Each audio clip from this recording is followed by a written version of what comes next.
अहमदाबाद हादसे पर जांच तेज। जी हां, हादसे के पीछे तुर्की का हाथ। बाबा रामदेव का बड़ा दावा।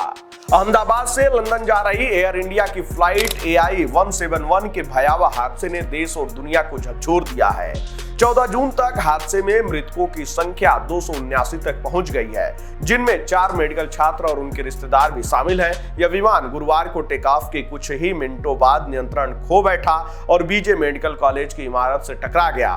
मलबे से शव निकालने का काम जारी था अभी तक, और अधिकारियों के अनुसार अब तक 31 शव की पहचान DNA टेस्ट से की जा चुकी है, जिनमें से 12 शव परिजनों को सौंपे जा चुके हैं। बाकी मृतकों के परिजन लगातार अस्पताल पहुंच रहे हैं। डॉक्टर अनीस पटेल, सिविल अस्पताल के एडिशनल मेडिकल सुपरिटेंडेंट ने बताया कि सभी शव को विशेष रूप से संरक्षित किया जा रहा है और DNA मिलान की प्रक्रिया में वैज्ञानिक सटीकता बरती जा रही है। हादसे के बाद देश में कई तरह की अटकलें लगाई जा रही हैं। योग गुरु बाबा रामदेव ने मीडिया से बातचीत में यह कहकर सनसनी फैला दी कि मुझे जानकारी मिली है कि इस विमान की मेंटेनेंस और सेवा का कार्य तुर्की की एक एजेंसी द्वारा किया जा रहा था। यह दुर्घटना आकस्मिक नहीं बल्कि किसी साजिश का हिस्सा हो सकती है।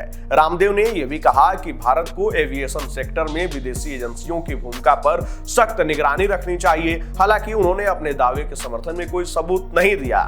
वहीं बाबा रामदेव के दावे के बाद तुर्की की मेंटेनेंस कंपनी टर्किश टेक्निक ने तत्काल स्पष्टीकरण जारी किया है। अपने बयान में कंपनी ने स्पष्ट किया, टर्किश टेक्निक ने कभी भी एयर इंडिया के बोइंग 7878 ड्रीम लाइनर विमान का रख रखाव नहीं किया है। कंपनी ने कहा कि हमारा समझौता केवल बोइंग 777 वाइड बॉडी विमानों तक सीमित है। 787 मॉडल इससे बाहर है। वहीं कंपनी ने आगे कहा कि आज तक एयर इंडिया के किसी भी 787 विमान की सर्विस हमने नहीं की है।